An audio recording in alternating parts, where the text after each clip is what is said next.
Hey y'all, welcome back to Photographer Life Check. I'm your host, Chrissy, and today we have another Photographs Not Taken mini-sode.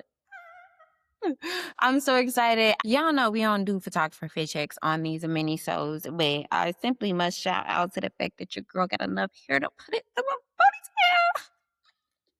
ponytail. If you've been here from the beginning, you already know I started this podcast when I was bald. I shaved my head. I was bald baddie. But now we a little poof. We got a little poof. And look at the curls. Oh my God, it's beautiful. Look at us. Growth. That's what you call growth. Shout out to Natasha. We'd love to have you on the podcast, girl. Anyway, I'm so grateful y'all are still submitting. If you don't know how to submit your photographs not taken, you can hit the link in literally all of the bios, in my personal bio, in the show notes under this episode, in our Instagram bio, like literally. You can submit your own photographs not taken. Okay, I want to get into context. Maybe if this is your first time listening, what is photographs not taken? We started this mini-sode because it's a segment on our regular episodes, and it's named after an anthology that asks the same question of photographers all over the world. And I think it's a very beautiful question. It's something I thought about all the time, even before I read the book. What I want to hear are specific moments in your life where you didn't take the shot. So this isn't necessarily about like, oh, you missed the shot on set and you totally don't even have to be an image maker at all to submit your photographs not taken. I think this is something that probably most people, if not all people, see throughout their life, just like a moment that looks like a beautiful image and you just didn't take the image. It could be because you didn't have your camera on you. It could be because you made that decision intentionally. Like maybe it was an ethical decision. Maybe it was just like, you know what, this moment is supposed to live as a memory. That's okay. I want these submissions in detail, though. Like, I want to be in that memory with you. I want to describe it out. And I'm so glad I keep giving this prompt or disclaimer because I think that's the thing I'm looking for. I want to be able to visualize that moment and that memory with you and to have all of us visualize it with you. So I'm really happy. The submissions this week are quite descriptive. I'm so happy. So yes, please continue to submit. This is the highlights of my life. I just like being in your memories. I like seeing the pictures that we can't see. I just can't wait. It's making me so happy that people are actually submitting. So please continue to submit. You can hit the link. It's going to be in the show notes. Like I said, link in bio, link tree. You already know. And let me get into your little memories, please. Oh, I also started to think that maybe for the regular episodes, that I will start off with my photograph not taken to help prompt people in like ways to think about their images. I feel like some people get like really nervous about this. Also, I want to celebrate this beautiful milestone. This is episode 60.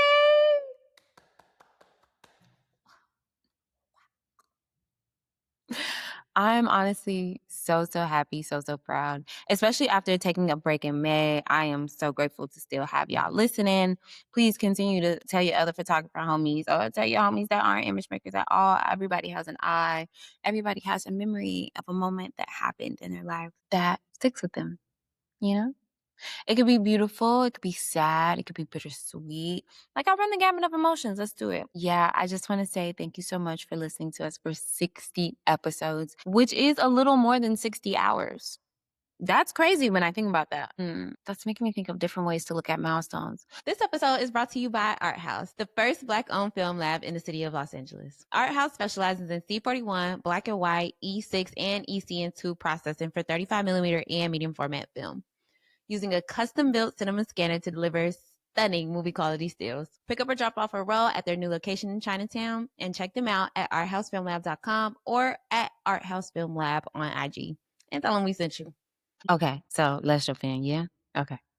So this first one, also, I'm a little salty because nobody this week added their handle. That's okay. You don't have to, but I would love to shout you out. So if we have some people that are a little more brave, I would love to have you on there. You don't mind, you know? I see your page, especially if you're an image maker. And some of these people are image makers. Anyway, I digress. So our first submission is from Vanessa. Vanessa. Y'all know that creator? Vanessa. I don't remember their name, but if y'all don't know what I'm talking about, that's going to be not as funny as it is to me. Anyway, from Vanessa. Vanessa says, the only time I ever saw my grandfather cry was the afternoon he found an old cassette of his mother's voice. We were sitting in the garage, surrounded by dusty boxes of tools and Halloween decorations, coffee cans full of loose screws and broken gadgets, just going through this lifetime worth of stuff and talking. Sunlight came through the open door and landed across his face while he laughed and cried at the same time. I didn't get to know my great grandma very long, and it was difficult to make out what she said, but it was bittersweet to see how he reacted. I can still see exactly how his hands covered his mouth and his eyebrows raised. It was beautiful and sad, and I couldn't say much or take the shot. My camera was in the car anyway, but I think about it all the time. Vanessa. Oh, let me see my sunscreen. I feel like that be happening to me on episodes sometimes. But you know what I'm saying? At least she got her sunscreen on, baby. Anyway, this is super sweet. This is exactly what I mean when I say like I want to see the picture of the memory. I want to be in the memory. Vanessa gave us like all these little beautiful details, the dusty boxes, the Halloween decorations, the cans of screws, how the light came down. Even the fact that she said, where is it? I can still see exactly how his hands covered his mouth and his eyebrows raised. Like, I love the description of facial expressions. I don't know. I have a very visual imagination. Like, I really can see the picture in my head. So, having all of these details is one, just really enjoyable for me, but I think really helps other people who maybe aren't as imaginative, which nothing's wrong with that, but who maybe aren't as imaginative to like really be able to paint that picture so we can be in the memory with you. So I really appreciate the way you wrote this. And oh, this is so sweet and tender. And I could totally see it happening. I definitely had a moment in my life where, and looking back, it was definitely AI child, but it was this website, which I guess I should have named, but it was like one of those family tree websites where you can upload old pictures and animate them on the website.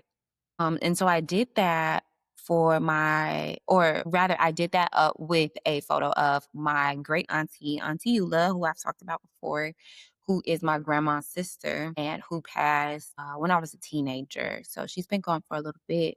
And I animated a photo of her, and it just like animated it enough for them to like move or like look around or something. This was years ago at this point.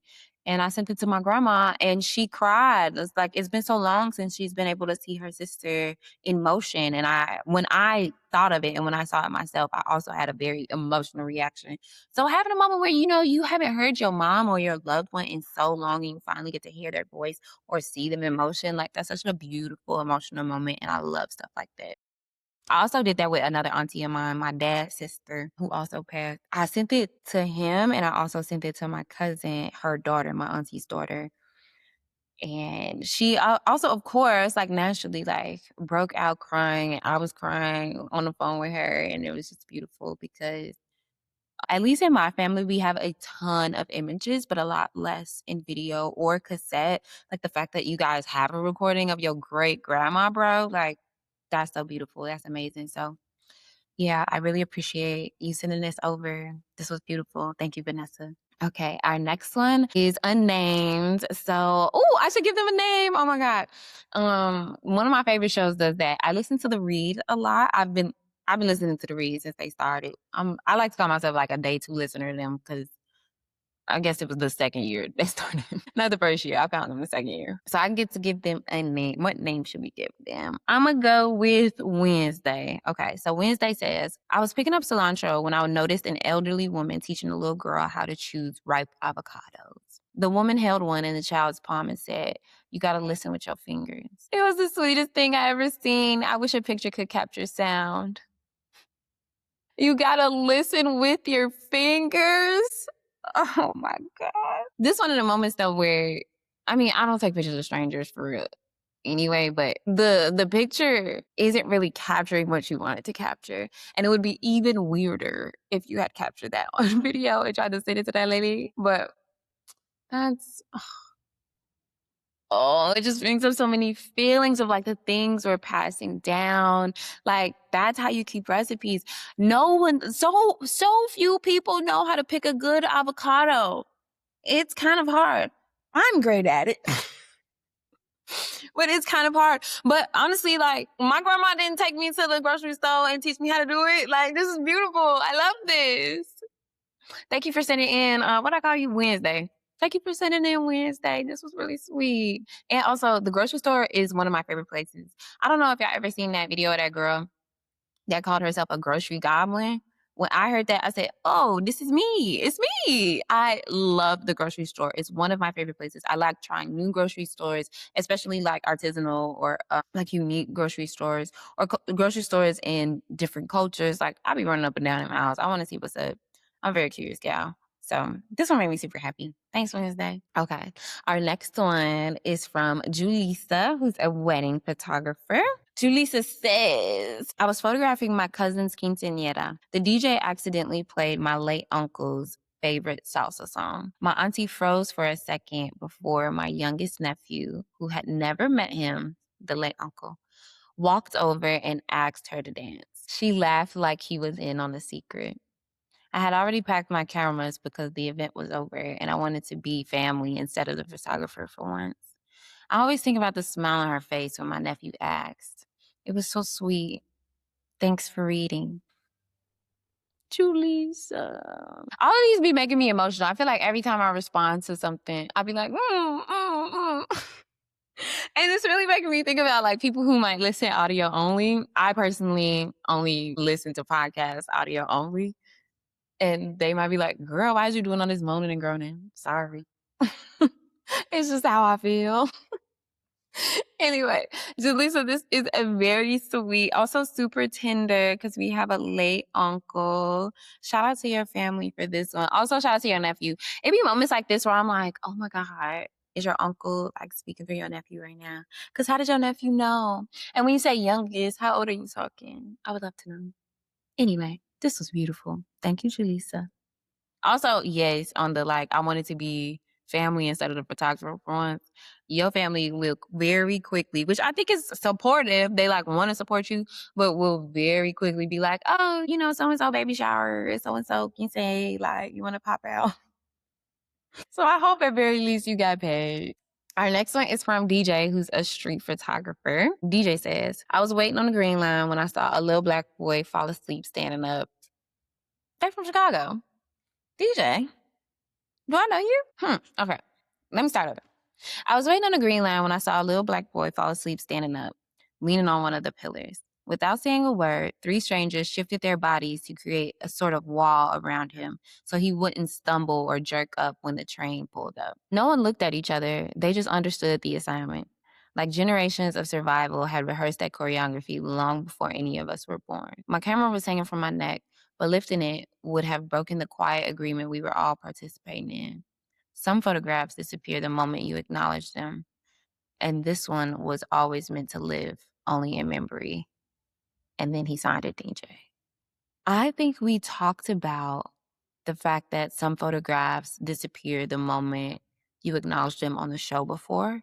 That's that's the reason why, well, if y'all been listening for a while, you know I be struggling with street photography. I be so scared to take pictures of strangers. But that's one of the reasons why, because all the images I want to take are candid images. And that means I can't ask for permission because if I'm asking for permission, the shot that I want is gone. And we don't even have to go into the long spiral of why it's difficult for me to take street photographs. But I'm so glad you said that because it's just true. It's totally true.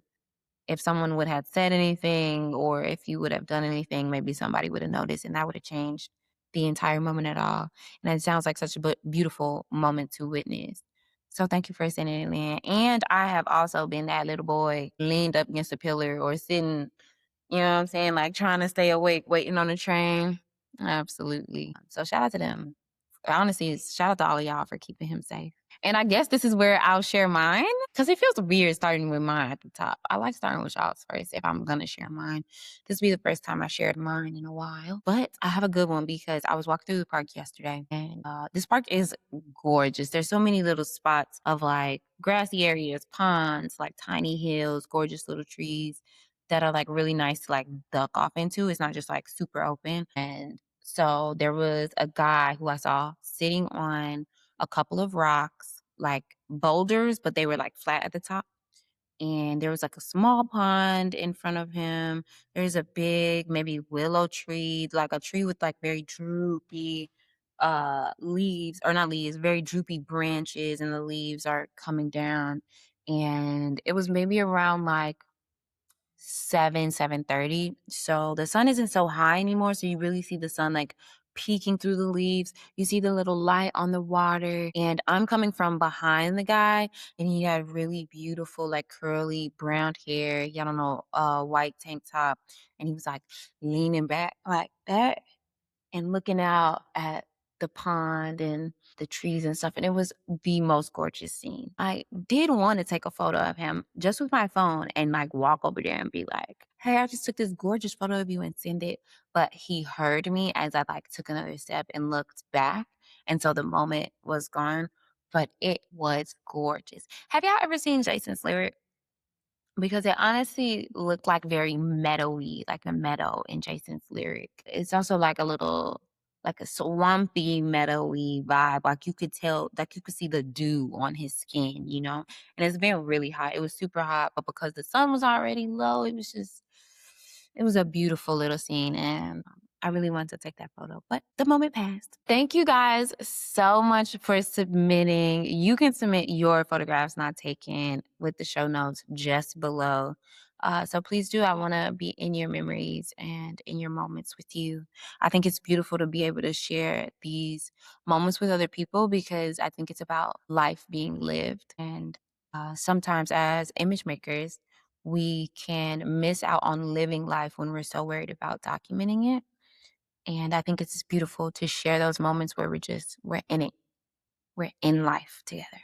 And it makes me happy. So thank you again for submitting. Please submit yours. You can watch or listen to our episodes anywhere you get your podcast, especially on Spotify or YouTube. Please continue to subscribe to us on YouTube. That's where you can see all of our beautiful faces and on a normal episode at very least, all our beautiful work. I appreciate you so much for listening. Thank you for being here with us, and we'll see y'all next time. Bye.